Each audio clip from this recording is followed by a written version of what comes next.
karibuni kwenye hiki kipindi cha tafakari. Leo mada yetu ni kuhusu polisi, na haswa tunataka kuelewa hii taswira ya polisi kama wakandamizaji imetoka wapi? Kwa sababu unapotaja polisi, taswira inayokujia watu wengi ni ukandamizaji, vurugu, ghasia, na tunataka kuelewa chanzo chake ni nini. Kwa sababu ili tuweze kutatua shida, lazima tujue hii shida ilianza wapi.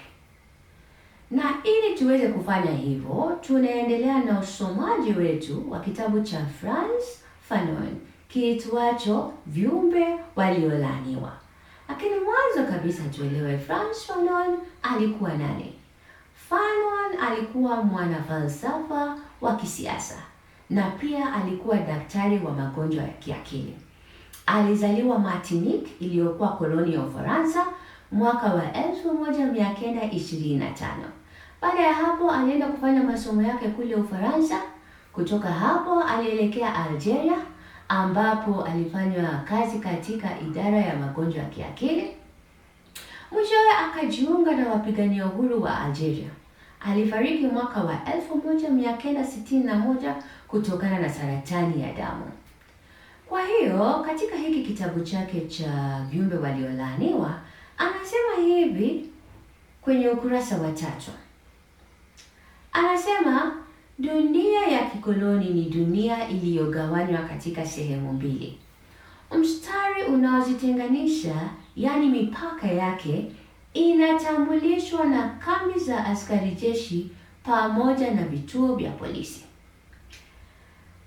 Pale chini anasema katika nchi zinazotawaliwa ni kinyume cha hapo.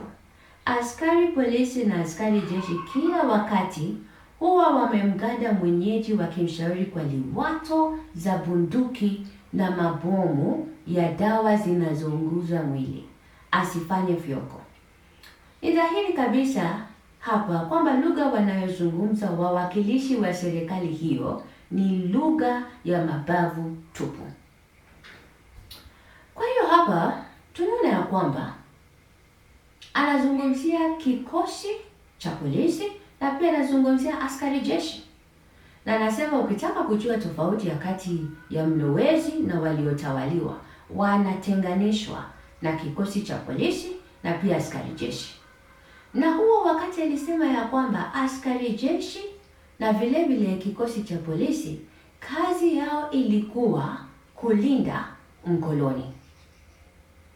Wakati huo huo, katika utekelezaji wa jukumu hilo,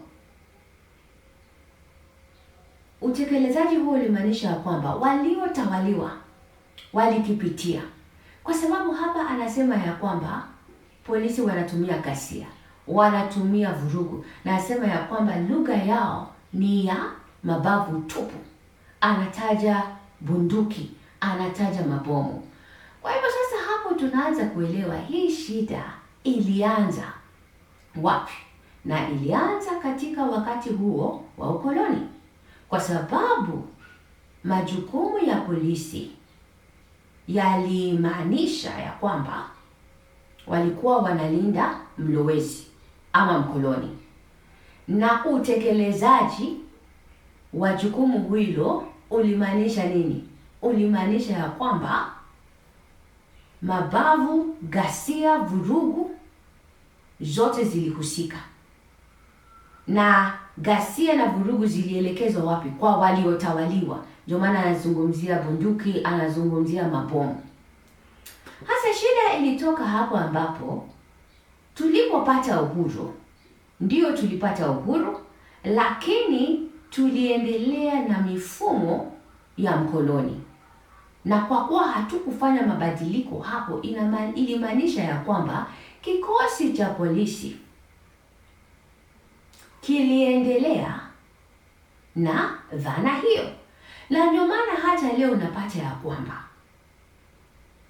polisi wanahusishwa sana na mauaji, wanahusishwa sana na ukandamizaji, wanahusishwa sana na udhulumu. Ni kwa sababu tulirithi hiyo mifumo bila kufanya mabadiliko. Na ni jambo la kusikitisha, kwa mfano hata tukitoa mifano kama mwaka jana tuliona jinsi ambavyo Alfred Ojuang alivyokandamizwa kwenye kituo cha polisi na mwishowe alifariki. Ama hivi karibuni tulipata ya kwamba Dr. Victoria Mutiso aliuawa na baadhi ya polisi. Ama tukienda kule kwa majirani, unapata ya kwamba kule Tanzania ni wengi wamelalamika kuhusu upotezaji wa watu, udhulumu, ukandamizaji wa watu, utekaji wa watu, na haya yote yanafanywa na vyombo vya dola. Kwa hiyo suluhisho ni gani? Kama mnavyojua, Frantz Fanon alisema ya kwamba tukitaka kujua kwamba kuondoa ukoloni umefaulu, lazima tuelewe ya kwamba kutakuwa na mabadiliko makubwa sana. Na alizungumzia mabadiliko yanayobadilisha muundo wa dunia. Kwa hiyo ikiwa ukandamizaji huu unaendelea kwa sababu tulirithi mifumo ya ukoloni bila kufanya mabadiliko yoyote, ili tuweze sasa kutimiza kile ambacho Fanon alisema, ama kuona ya kwamba kile ambacho Fanon alisema kitatimia, lazima tuvunje mfumo huo na kuanza upya. Na hili jambo lilirejelewa na wakili Peter alipokuwa akizungumza na katika kipindi cha Nijuze kule Tanzania, akisema ya kwamba polisi kwa kuwa ilirithi mifumo ya ukoloni, ndio maana hii taswira ya ukandamizaji ipo. Na alisema ya kwamba si eti kwamba tufanye marekebisho hapa na pale, hapana. Ni kuvunja kikosi hicho na kuanza upya.